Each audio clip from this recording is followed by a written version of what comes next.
ప్రతి క్షణం సమాజం కోసం మీ మిత్ర న్యూస్. వెల్కమ్ టు మిత్ర న్యూస్. గిరిజన జాతరకు రోజుకు ఆదరణ పెరిగిపోతుంది. సమ్మక్క సారలమ్మలను దైవాంశ సంభూతులుగా భావించి ఉత్తర తెలంగాణ జానపదులు తమ ఆరాధ్య దైవాలుగా కొలుస్తారు. దాదాపు 900 సంవత్సరాల చారిత్రక నేపథ్యం కలిగిన వనదేవతల జాతర పూర్తిగా గిరిజన సాంప్రదాయంలోని సాగుతుంది. అయితే గిరిజనులే కాక గిరిజనేతరులు సైతం గద్దెలెక్కిన దేవతలను కొలవడం వంశపారంపర్య ఆచరణగా కొనసాగుతున్నది. జాతీయ స్థాయిలో గుర్తింపు పొందిన సమ్మక్క సారలమ్మ మేడారం జాతర ప్రతి 2 ఏళ్లకోసారి వైభవంగా జరుగుతుంది. అయితే జయశంకర్ భూపాలపల్లి జిల్లా తాడ్వాయి మండలం మేడారం సమ్మక్క సారలమ్మ సంబంధిత జాతర వేడుకలు వరుసగా ఒక 7 పెద్ద మరో 7 చిన్న జాతరల కార్యక్రమాలు ప్రతి ఏటా జరుగుతాయి. దేశంలోని అతిపెద్ద గిరిజన జాతరగా ప్రసిద్ధి చెందిన మేడారం సమ్మక్క సారలమ్మల చిన్న జాతరలో అధిక సంఖ్యలో భక్తులు పాల్గొంటారు.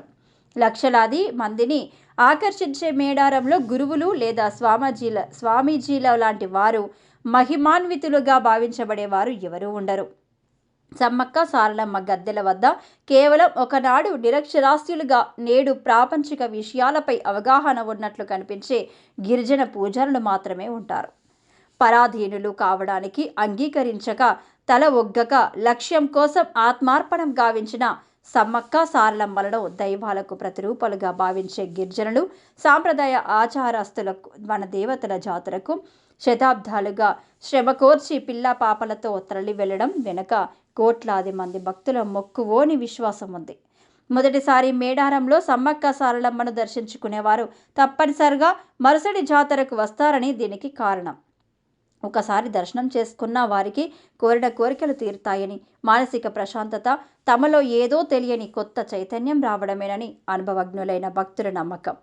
మేడారం జాతర గిరిజన సాంప్రదాయాలకు ప్రతీక, సంస్కృతి ప్రియులకు నిజమైన పండుగ, సామూహిక భాగస్వామ్యానికి వేదిక. పూనకాలతో ఊగిపోయే శివసత్తులు సాంప్రదాయ వంశ పారంపర్య ఆచరణలో భాగంగా జాతరకు ముందు నుండి ఏర్పాట్లలో నిమగ్నమై ఉండడం, ముందుగానే ఎన్ని అసౌకర్యాలున్నా గుడారాలు వేసుకుని వేచి ఉండడం, నిలువెత్తు బంగారం బెల్లంతో రావడం, జంపన్న వాగులో స్నానాలు, వాయిద్యాల విన్యాసాలు, నిరంతర జంతు బలులు, అమ్మవార్లకు మొక్కులు కలిగలిపి మేడారం జాతర గిరిజన సంస్కృతి సాంప్రదాయాలకు నిలువుటద్దమై నిలుస్తుంది.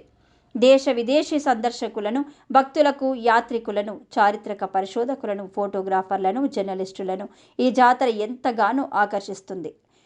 రుజువుకు అందనంత ప్రాచీన కాలం నుండి మేడారం జాతరకు ఎడ్ల బండ్లపై రాకపోకలు ప్రధానంగా జరిగేవి. ఎడ్ల బండ్ల ద్వారా జంపన్న వాగుల నుండి మేడారం చేరుకోవాలనేది స్థానిక గిరిజనుల సాంప్రదాయంగా భావిస్తారు.